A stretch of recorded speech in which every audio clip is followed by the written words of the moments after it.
오늘 이어지는 말씀은 아, 좀 슬픈 얘기예요.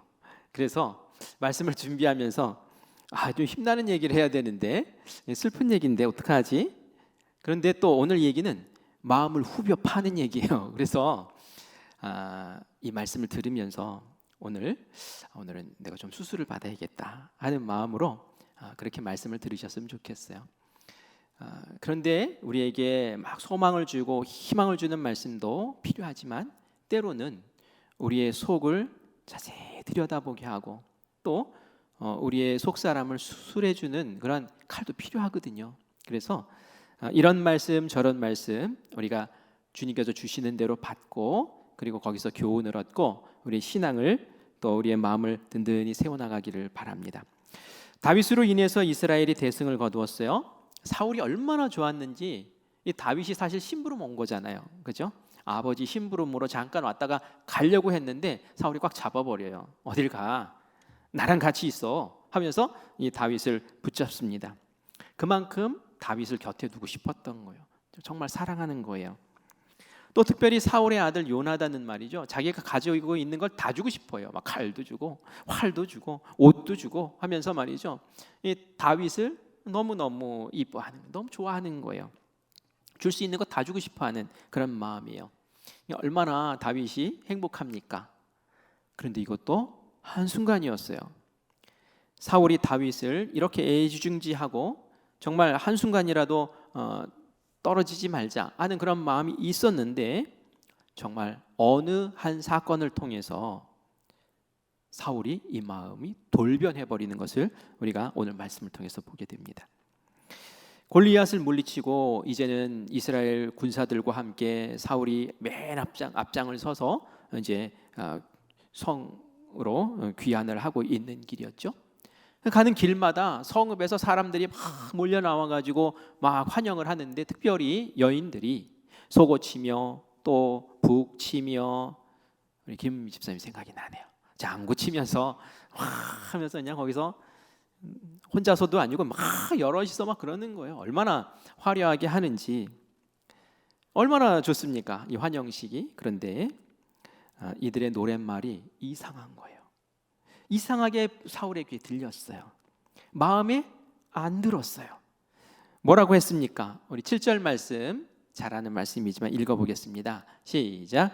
여인들이 뛰놀며 노래하여 이르되 사울이 죽인 자는 천천히요 다윗은 만만이로다 한지라. 아멘.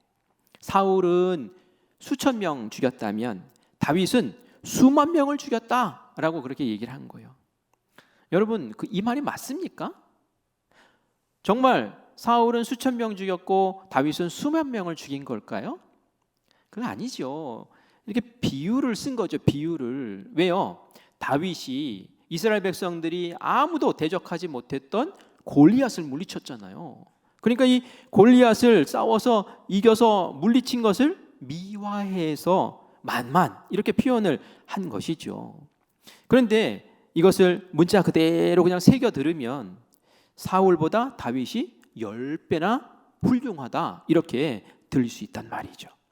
10배나 더 큰 공을 세웠다라고 들릴 수 있다는 거예요. 지금 사람들이 나와서 누구를 환영하는 겁니까? 물론 군사들을 환영하는 거겠죠. 하지만 성경 말씀에 보면 제일 앞장서서 오고 있는 사울 왕을 환영할 때에 이렇게 했다는 거예요. 사울 왕 환영합니다 하면서 사울은 천천히요 다윗은 만만히요 막 이러고 있는 거예요.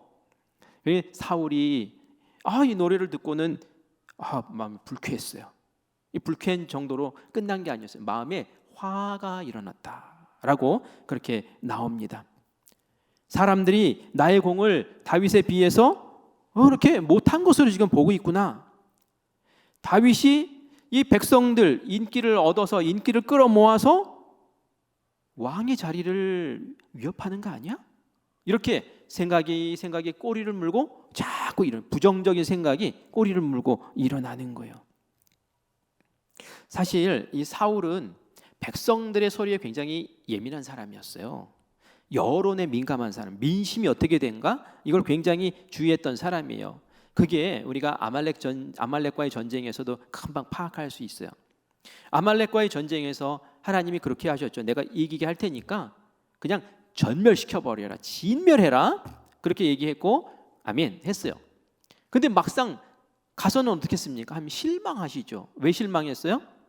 하나님 말씀대로 순종을 안 했어요. 살려놨어요. 왕도 살려놓고 쓸만한 좋은 가축들도 그대로 살려놨어요. 그래서 사무엘이 가가지고 당신 도대체 뭐한 일입니까? 라고 했을 때에 그 입에서 나온 말이 뭡니까? 백성들이 원해서 하나님 앞에 제사 드리려고. 근데 그 속에는 말이죠, 백성들이 그걸 바랬기 때문에 살려놨다라는 거예요. 그 민심, 백성의 소리를 하나님의 소리보다, 하나님의 명령보다 또 소중히 여기는 사람이었단 말이에요. 그런데 지금 백성들이 나와가지고 아이고 사울은 천천히요, 다윗은 만만히요 이러고 있으니 그 말이 얼마나 신경이 쓰였겠어요.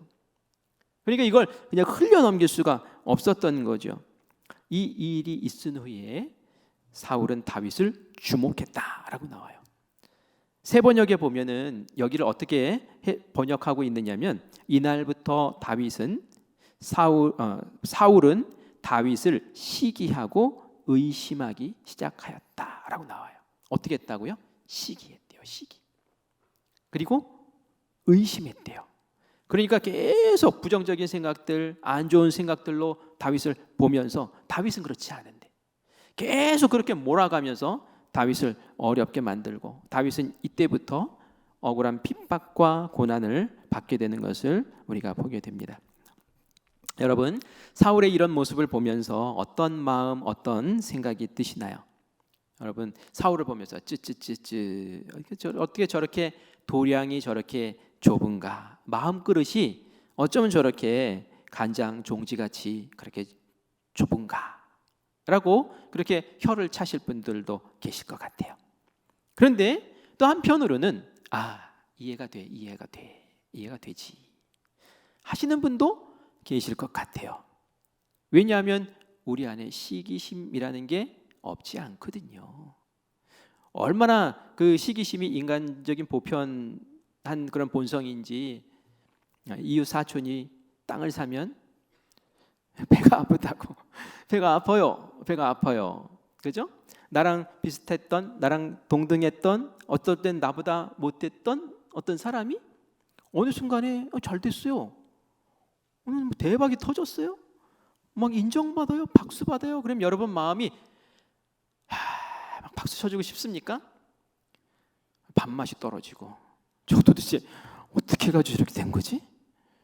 내가 저 사람보다 못난 게 뭐야? 저 분명히 뭔가 편법을 썼어, 부정을 저질렀을 거야, 막 이러면서 말이죠, 흠을 잡고 막 이러지 않습니까? 저만 그런가요? 저는 그래요. 구체적으로 말씀을 안 드릴게요. 창피해서 구체적으로 말을 못해요. 근데 처음 사울의 마음은 어땠을까요? 처음 사울 다윗이 골리앗을 쓰러뜨렸을 때 마음 어땠을까요? 다윗의 공을 인정을 했어요. 그러니까 옆에 두고 싶었잖아요. 사위 삼고 싶었고요, 군대 장관도 만들어 주고요, 곁에 두고 싶었어요. 그런데 딱 변한 이유는 바로 이것 때문에, 여인의 노래 때문에 그런 거예요. 비교하는 노래 때문에. 너는 천, 너는 만 이러면서 말이죠, 딱 비교하는 순간에 말이죠, 찌레진 거예요. 분명히 잘했는데 자기도 아는데 딱 비교하는 순간에 시기심이 확 들었던 거죠. 이 나의 시기심을 건드리는 어떤 그런 장치들이 있어요. 그걸 톡 건드리면 말이죠, 내 마음에 잠잠히 있었던 그 시기심이 확 발동을 하면서, 그 시기심이 발동을 하면 나도 모르게 이전에는 인정해 줬던 것을 이전에는 달리 보게 되고, 또 다른 말이 나오게 되고, 이렇게 되는 것을 보게 됩니다. 앞에서도 말씀드렸지만 사실 이 여인들이 그 노래를 부른 이유는 소년이잖아요. 소년 다윗이, 그 아기가 애 같은 애가 가가지고 정말 큰일을 했잖아요. 그 아무나 할 수 없는 일이잖아요. 얼마나 대견해요. 대견하니까 격려해주고 또 칭찬해주고 그러려고 그렇게 노래한 거지, 정말 다윗이 뭐 만만을 죽여서 뭐 그렇게 했겠습니까? 다윗이 골리앗 죽이고 쉬었겠죠. 뭐 칼 들고 또 뭐 나가가지고 막 싸웠겠어요? 그건 아닐 거란 말이에요. 근데 그 격려하는 말, 그게 그 시기심을 건드리고 말이죠. 뭐 이렇게 일이 곤고해지는 것을 우리가 보게 됩니다. 진이의 어떻든 사울은 그런 약점이 있었던 거예요. 시기심이 좀 많았던 사람 같아요. 그걸 건드리면 막 터져가지고 어쩔 줄 몰라 했던 그러한 모습이 있었던 것 같아요. 그래서 죽이자, 죽여버리자, 죽이자, 죽여버리자 이렇게 됐던 거예요. 사람이 다 이렇지는 않습니다. 왜냐하면 우리가 요나단을 보면 그렇지 않구나라는 것을 알게 돼요. 요나단은 어떤 사람이에요? 사울의 아들이에요. 그런데 다윗이 막 존중받고 박수받고 인정받는데 요나단은 오히려 기뻐해요. 다윗을 좋아해요. 다윗을 전혀 미워하지도 않고 시기심도 안 생겨요. 왜 그렇죠? 여인들이 요나단은 천천히요, 다윗은 만만히요 이렇게 노래 안 불러서 자기가 비교당하지 않아서 그랬을까요? 아니에요. 요나단도 생각해 보세요. 다윗을 이어서 왕이 될 사람이에요. 사울을 이어서 왕이 될 사람이에요. 그런데 지금 사울 왕은 지금 자기 자리도 걱정이고 자기 아들 자리도 지금 왕 자리가 걱정인데 이 요나단도 생각이 있는 사람이거든요. 내가 이제 아버지를 이어서 왕이 될 사람인데 지금 백성들이 다윗에게 이 인기를 막 몰아주면은 자기가 왕 되는 것이 어려워질 수 있단 말이죠. 그거 못 생각하겠어요? 충분히 생각할 수 있단 말이에요. 민심이 지금 막 쏠려가면 불안할 수 있는데 말이죠. 그렇게 하지 않습니다. 오히려 더 친밀한 친구가 되어줘요. 사울 왕이 막 화가 나요. 요나단이 너무 다윗을 좋아하니까 막 화가 나요. 야, 이 바보 같은 놈아, 다윗이 너의 왕 자리를 찬탈할 수도 있어. 너 도대체 무슨 생각하는 거야? 그래도 사울이 다윗을 죽이려고 할 때에 다윗에게 도망가라고 살 길을 열어주고 지켜주고 돌봐주는 게 바로 요나단이었어요. 어떤 사람은 질투심에 막 시기심에 막 어쩔 줄 몰라 하는데 또 어떤 사람은 차분하게 오히려 다윗 너 공세운 거 맞아. 너 하나님 사랑하고 하나님 의지하는 그 모습이 나에게 너무 감동이었어. 나도 그렇게 하고 싶어. 너 나 친구하자. 이런 모습으로 갈 수 있단 말이죠. 그래서 우리가 다시 한번 생각해 볼 필요가 있는 거예요. 내가 인간의 본성이 시기심이 있기 때문에 어쩔 수 없어 라고 하는 게 타당하냐 말이에요. 요나단과 같은 사람도 있단 말이죠. 요나단처럼 그렇게 살 수 있지 않습니까?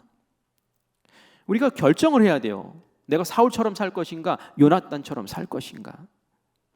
사울처럼 그렇게 고약한 심보로 살 것인가 요나단처럼 그렇게 천사 같은 심보로 살 것인가.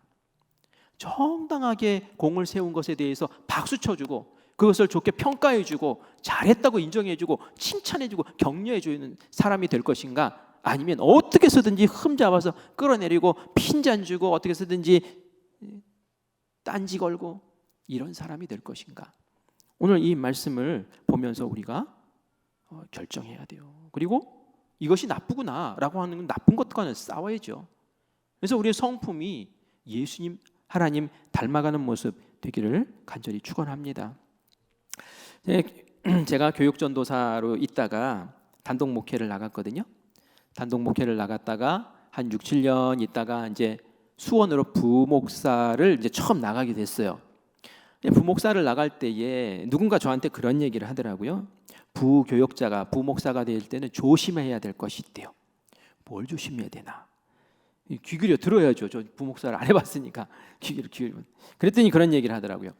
절대로 담임 목사님보다 교인들한테 인정받으면은 곤란해, 쫓겨나. 이런 얘기를 하는 거예요. 그래서 이거 담임 목사님보다 더 인정받으면 안 되고 인기에서 안 되고 교인들하고 잘 어울리면 안 되고 그런 부담감으로 말이죠. 이렇게 부목사 생활을 했던 기억도 나요. 정말 또 어떤 사람은 부목사로 있다가 설교를 그 사람 말이에요. 그 사람 말이에요. 이제 쫓겨났대요. 그래서 왜 쫓겨나냐? 담임 목사님보다 자기가 설교를 더 잘하는 바람에 은혜 있게 하는 바람에 사모님이 담임 목사님 사모님이 눈빛이 이상해지면서 그 다음부터는 설교할 기회를 주지를 않더니 연말이 되더니 다른 자리를 알아보라고, 다른 교회 알아보라고 그래서 쫓겨났다, 이런 얘기도 하더라고요. 그런데 제가 아는 어떤 목사님이 그런 얘기를 하세요. 이분은 어느 교회 아동부 때부터 쭉 자라나서 신학교를 가고 그 교회에 부목사로 이제 들어오게 됐어요. 그러니 교회에 어른들이 얼마나 많아요. 선생님들도 얼마나 많아요. 장로님들은 뭐 다 자기 뭐 이런 사람들 아니에요? 그런데 그래서 다른 사람들이 볼 때 그렇게 얘기를 했대요. 야, 고향에서 하는 거 아니야. 예수님도 고향에 가면은 대우를 못 받으셨어. 너 거기서 하는 게 얼마나 힘든 줄 알아? 근데 이게 웬일입니까? 그 많은 그 어르신들이 자기한테 30대밖에 안 된 30대 초반에 20대 후반이죠. 깍듯하게 목사님 하면서 그렇게 존중해주고 인정을 해주라는 거예요. 그래서 와, 참 나는 성숙한 교인들이 있는 교회에서 지금 목회하는구나 하는 그런 마음을 가졌다고 해요. 부교육자들 나이 어리다고 여러분들 무시하고 깔보고 그러면 안 돼요. 목사예요, 목사. 그죠? 전도사예요, 교육자예요. 존중해 줘야 됩니다. 그 모습을 보면 인격을 알 수 있는 거예요. 존중해 주셔야 돼요. 무시하면 안 돼요. 근데 어느 날 이분이 이제 저녁 예배 설교를 이제 할 때였대요.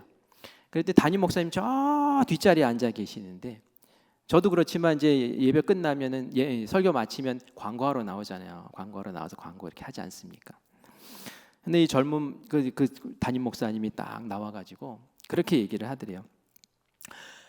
한숨을 탁 쉬면서 젊은 목사가 저렇게 설교를 잘하면 어떡하오? 내가 몇 년 더 해야 하는데 하면서 이렇게 말씀을 하시더래요. 이게 무슨 말일까요? 너 이제 나가라, 이런 말일까요? 그게 아니라 이게 정말 이제 그런 얘기예요. 사울은 천천히요, 다윗은 만만히요, 그런 얘기를 하는 거예요. 어이구, 나보다 이렇게 젊은 목사가 설교를 이렇게 잘하네. 내가 앞으로 몇 년 동안 더 나 여기서 지금 설교를 해야 되는데, 아이고 나보다 잘하는데 이거 내가 빨리 물러가야 되나? 뭐 이런 얘기를 지금 하고 있는 거죠. 그런데 이게 정말 설교를 잘해서 그랬을까요? 그분은 그래요. 정말 설교를 내가 잘해서 그런 게 아니라 나를 격려해 주기 위해서, 어린 부목사 격려해 주려고 그렇게 하시는 거지. 그리고 그분이 자기를 그렇게 돌봐주고 키워주고 그러면서 이제 이렇게 세워나가더라라는 그런 이야기를 하더라고요. 그분의 그릇이 어떻습니까? 시기하고 질투하는 그릇 아니죠. 어떻게 해서든지 키워서 나보다 더 나은 목사 만들고 나보다 더 큰 사람 만들려고 애쓰는 그런 모습을 보면서 감동했다는 거예요. 이런 인품을 가져야 되는 거죠. 시기해가지고 어떻게 해서든지 끌어내리려고 그러고, 시기해서 어떻게 해서든지 죽이려고 그러고, 시기해서 어떻게 해서든지 발 걸려고 그러고. 사울과 같이 될 것이냐, 요나단까지 될 것이냐, 우리가 오늘 이 시간 생각해 봐야 됩니다. 요나단이 어떻게 이렇게 이런 마음을 가질 수 있었을까요? 혈연도 아닌데, 그죠? 혈연이라면 그럴 수 있죠. 넌 내 아들이니까 네가 나보다 더 높임 받는 건 우리 가문의 영광이지, 이렇게 생각할 수 있잖아요. 근데 그렇지가 않았단 말이에요. 여러분, 청출어람이라는 고사 성어를 아시죠? 청출어람, 이게 무슨 말입니까? 풀을 청자, 출이 날출, 그죠? 나온다는 말이에요. 그리고 어는 어조사예요. 어디서 뭐냐. 그리고 람은 뭐냐면 쪽람이래요. 쪽람. 쪽이 뭐냐면 쪽풀이라고 여러분 아시나요? 쪽풀이라는 게 있대요. 한번 그림 한번 보여. 저렇게 생겼는데 전 봐도 모르겠더라고요. 저 보고 뭐 밖에 나가서 봐도 모를 것 같아요. 근데 풀에 이렇게 꽃이 피어 있는데요. 저게 쪽풀이라는 거래요. 그래서 꽃이 피기 전에 저 풀을 거두어서 항아리에 집어넣고 잘 발효를 시키면 말이죠. 처음에는 이게 색깔이 그 녹차 라떼, 여러분 그 녹색 있잖아요. 약간 약간 탁한 듯한 녹색 있잖아요. 그런 녹색이었다가 이게 발효가 되면은 청색으로 싹 바뀐대요. 저기다가 천을 집어넣고 이렇게 빼서 찬물로 싹 씻으면 파란색으로 변하죠. 다음 사진 보여주세요. 저렇게. 저게 바로 쪽빛이라고 그러죠. 쪽빛. 파란색. 그래서 저기에서 이제 청출어람이 나온 거예요. 청출어람. 쪽풀에서 푸른 물감이 나왔는데 그 물감이 그 풀보다 훨씬 파랗다는 거예요. 그래서 스승보다 제자가, 스승에게서 제자가 나온 거 아니에요. 근데 이 제자가 스승보다 훨씬 잘한다는 거예요. 이 청출어람이라는 말이 바로 그런 말입니다. 이런 모습이 우리 가운데 있어야 되는데 어떻게 해서든지 저 사람이 나보다 못해야 되고 저 사람보다 내가 높아야 되고 이런 시기하는 마음이 있기 때문에 이 세상이 어지럽다는 거죠. 예수님의 마음은 어떻습니까? 예수님의 마음은 이래요. 빌립보서 2장 3절 말씀이에요. 아무 일에든지 다툼이나 허영으로 하지 말고 오직 겸손한 마음으로 각각 자기보다 남을 낮게 여기고. 여기서 낮게라는 얘기는 밑으로 여긴다는 얘기 아니에요, 그죠? 낮게는 높게 여긴다는 얘기. 다른 사람이 나보다 훨씬 나아, 이런 마음을 가져야 된다는 얘기예요. 빌립보서 2장 5절 말씀 보면은 너희 안에 이 마음을 품어라. 근데 이 마음이 무슨 마음이에요? 그리스도 예수의 마음이라고 그래요. 예수님의 마음을 품으래요. 예수님의 마음이 어떻습니까? 우리가 잘 아는 말씀이죠. 6절, 7절, 8절 우리 같이 읽겠습니다. 시작. 그는 근본 하나님의 본체시나 하나님과 동등됨을 취할 것으로 여기지 아니하시고 오히려 자기를 비워 종의 형체를 가지사 사람들과 같이 되셨고 사람의 모양으로 나타나사 자기를 낮추시고 죽기까지 복종하셨으니 곧 십자가에 죽으심이라. 이 마음을 가지려는 거예요. 그 높으신 예수님이 낮아지시고 겸손해지시고 오히려 다른 사람들을 구원해서 살리시기 위해서 납작 엎드리시는, 십자가에 달려 죽으시는 그 모습을 보라는 거예요. 이 모습에서 시기심이라는 걸 우리가 발견할 수 있습니까? 어떻게 해서든지 살리려고, 어떻게 해서든지 구원하려고 자기의 생명 바치시는 그 예수님의 그 마음을 예수 믿는 사람들이 가져야 된다. 그 본받아야 된다라는 거예요. 교회가 그런 마음들로 채워졌다고 생각해 보십시오.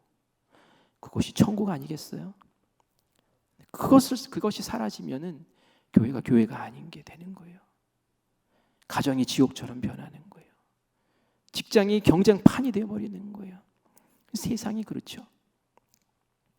그런데 말이죠, 이렇게 낮아지고 겸손하고 시기하지 않고 투기하지 않고 그렇게 납작 엎드려서 오직 섬김으로 나갈 때에 하나님이 예수님을 어떻게 하셨습니까? 빌립보서 2장 9절에서 11절 말씀 또 같이 읽어볼게요. 시작. 이러므로 하나님이 그를 지극히 높여 모든 이름 위에 뛰어난 이름을 주사 하늘에 있는 자들과 땅에 있는 자들과 땅 아래에 있는 자들로 모든 무릎을 예수의 이름에 꿇게 하시고 모든 입으로 예수 그리스도를 주라 시인하여 하나님 아버지께 영광을 돌리게 하셨느니라. 아멘. 예수님은 낮아지셨는데 하나님은 낮아지신 예수님을 높여주세요. 모든 사람들이 그 이름 앞에 무릎 꿇고 주여 하고 부르짖게 그렇게 만들어 주시더라는 거예요. 그래요. 우리 마음에 이 마음을 품읍시다. 시기심이 아니라 낮아지고 겸손해지고 남을 높여주고 존중해주고 그 모습을 하나님께서는 기뻐하시고 높아지려고 하는 자들은 꺾어버리시고 낮아지려고 하는 자들을 하나님께서 높이 세우셔서 그들을 이 나라를 이 세상을 이끌어 나가는 하나님의 진정한 동역자들로 세우시는 줄 믿습니다. 이런 마음을 갖기 위해서는 죄처럼 원죄처럼 우리 마음 가운데 도사리고 있는 이 시기심을 몰아내야 돼요. 여러분, 이 시기심, 아까도 제가 초반에 저도 그렇습니다 라고 얘기했지만 말이죠, 누가 잘 됐어요 그러면 툭툭 한마디씩 하고 이렇게 얘기를 해요. 그런데 말이죠, 그 얘기를 할 때에 그 사람의 험담을 뒷담화를 이렇게 하고 이러는데 말이죠, 어느 한순간 그런 마음이 들더라고요. 참, 갑자기 내가 초라해지는 거예요. 그 말을 하고 있는 내가 초라해지는 거예요. 그 말을 하고 있는 나 자신이 그런 말을 하고 있냐, 찌찌, 이런 마음이 참 들더라고요. 다른 사람들은 모르죠. 그런데 누구보다도 시기심이 있는 본인은 알아요. 그리고 자기 자신이 너무 초라하게 느껴져요. 상쾌하지 않아요. 즐겁지 않아요. 질투하는 마음을 가지고 있는 그 자기 자신을 느끼고 바라보는 그 순간, 내가 이것밖에 안 되는구나 라는 걸 느끼게 된단 말이죠. 마태복음 20장에 포도원 주인의 비유가 나옵니다. 사실 비유의 목적은 하나님 나라 설명하는 비유예요. 주인이 포도원 농장에 일꾼을 찾기 위해서 나갔어요. 새벽에도 데리고 오고 9시에도 데리고 오고 12시에도 데리고 오고 3시에도 데리고 오고 5시에도 데리고 와요. 6시까지 일하는 거예요. 5시에 데려온 사람들은 몇 시간 일했어요? 딱 1시간 일했어요. 데리고 올 때에 하루 일당 한 데나리온 준다 하고 데리고 왔어요. 그리고 이제 6시가 돼서 일당을 이제 줍니다. 근데 제일 먼저 누구에게 줬냐면 5시에 온 사람부터 줬어요. 5시에 온 사람이 왔어요. 좀 미안하겠죠. 일당 뭐 안 줘도 뭐 고맙습니다 하고 받아가야지라고 했는데 한 데나리온 주는 거예요. 하루 일당을 주는 거예요. 1시간 일했는데 얼마나 마음이 기뻤겠어요. 그런데 다른 사람은 더 기뻐해요. 왜 기뻤을까요? 기대가 큰 거예요. 나는 새벽에 왔는데 1시간이라고 한 데나리온이면 나는 한 10데나리온 줄까? 이런 기대가 있는 거예요. 보너스가 있겠지.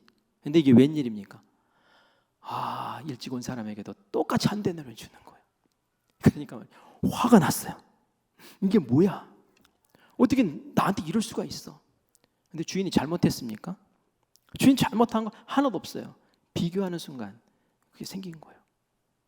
저 사람 나보다 못한데? 라고 하는 사람이 나와 똑같은 대우를 받는 그 순간 화가 난 거예요. 뿔딱지가 난 거예요. 여러분들은 어떨 것 같아요? 이런 상황이 있으면 뚜껑 열리겠죠? 저도 그럴 것 같아요. 근데 뭐라고 그럽니까? 너에게 한 데나리온 준다 그랬잖아. 내가 준 거 그대로 줬는데 너 왜 이렇게 화를 내니? 천국에 대한 이야기를 하면서 이 얘기를 하셨어요. 왜 이런 얘기를 했을까요? 주인의 마음, 주인이 그렇게 인정해주고 주인이 그렇게 칭찬해주고 주인이 그렇게 값을 치러줬을 때에 같이 박수 쳐주고 감사하다, 잘됐다 이렇게 해주는 사람이 들어가는 것이 천국이라는 얘기를 하는 거죠. 그런 마음이 불편하지 않고 그렇게 했을 때도 기쁘고 시기하지 않고 그거 가지고 원망하지 않고 그거 가지고 끌어내리려고 하지 않고 너도 한 달란트 나도 한 달란트 감사하고 내가 더 땀 흘렸지만 그래도 너도 천국 갈 수 있어서 감사하고 이게 천국의 모습이다라는 거예요. 천국의 모습. 우리 천국 갈 수 있겠습니까? 마음만 보고 간다면, 그죠? 우리 마음만 들여다보고 천국 가냐 못 가냐 결정한다면은 참 어려울지도 몰라요. 그런데 우리가 포기하면 안 되죠. 그래, 내 속에 있는 이 시기심 이거 어떡하지? 이거 가지고 천국 갈 수 있을까? 다윗은 말이죠, 이 일이 있은 후에도 인정받아요. 정말 사울 모습을 보면 참 치졸해요. 이 시기심이 발동을 하니까 말이죠, 자꾸 나쁜 생각을 하게 되니까 이 사울에게 이제 사위를 삼자고, 다윗에게 사위를 삼자고 얘기를 해요. 그러면서 처음에는 첫째 딸을 주려고 했어요. 근데 이 첫째 딸이 다른 사람에게 이제 결혼을 하게 됩니다. 그리고 둘째 딸인 미갈에게, 미갈이 막 다윗을 좋아하니까 너 그러면은 다윗에게 갈래? 해가지고 이제 다윗을 이제 사위 삼겠다고 얘기를 해줘요. 사울이 웬일이에요? 마음이 변한 걸까요? 그게 근데 아니었어요. 보니까 그 결혼식을 미끼로 해서 다윗을 죽이려고 한 거예요. 결혼식 선물로 다른 거 필요 없다. 블레셋 사람의 양피 100개를 베어서 와라. 이게 바로 결혼 조건이었어요. 그럼 뭡니까? 다윗 너 혼자 가서 열심히 싸우다가 양피 베려고 그러다가 100명이랑 싸워봐. 그리고 너 죽어. 딸 결혼을 말이죠. 그런 식으로 이용을 해요. 그런데 어떡합니까? 다윗은 가서 양피 200개를 베어와요. 그리고 하는 일마다 지혜롭게 처리를 해요. 네가 나에게 악을 행하면 나도 너의 악을 갚을, 이게 아니에요. 다윗은 성령 충만했기 때문에 지혜롭게 선으로 그 시기심을 무마시키고 덮어내고 하면서 그렇게 살아요. 백성들이 말이죠, 다윗을 더 인기가 더 많아지는 거예요. 점점 더 많아져요. 그게 오늘 우리가 읽은 말씀에 보면 나와요. 사울은 자꾸 찌그러들고 시기심에 발동해서 그 시기심의 마음을 움직이면 말이죠, 사람이 이렇게 초라해지는 거예요. 하지만 그것을 떨쳐버리고 그리고 그 안에 하나님 주신 마음으로 그렇게 살아가는 사람에게는 사람들이 붙고 그가 있는 곳이 감사하고 인정받고 존중받고 그렇게 되는 역사가 일어나는 줄 믿습니다. 그럼 어떻게 하면 이 시기심을 이겨낼 수 있을까요? 저는 다윗과 사울의 가장 큰 차이점, 그게 뭡니까? 성령 충만하냐 악령이 충만하냐의 차이예요. 우리가 지난 시간에 봤듯이 다윗이 성령 충만함을 받는 그때에 사울에게서는 성령이 떠나버리셨어요. 그리고 악령이 사울의 마음을 지배하기 시작했어요. 그래서 성령으로 우리의 마음을 채우는 것이 중요한 거예요. 성령이 충만한데 시기심이 있다? 이건 가짜죠, 가짜. 성령이 충만한데 어떻게 내 마음에 시기심이 발동을 해요? 성령이 충만한데 어떻게 다른 사람을 끄집어내려요? 성령이 충만한데 어떻게 다른 사람의 트집을 잡고 흠을 잡고 발을 걸어요? 있을 수가 없는 얘기죠. 성령이 충만하면 예수님의 마음으로 그렇게 살아낼 수가 있습니다. 오늘 제가 이렇게 말하면서 저는 굉장히 잘난 척 하는 거 아닙니다.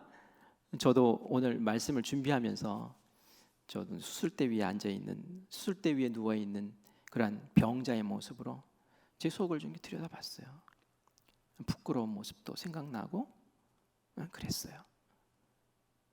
그런데 우리가 그 모습 그대로 가지고 있으면 안 되죠.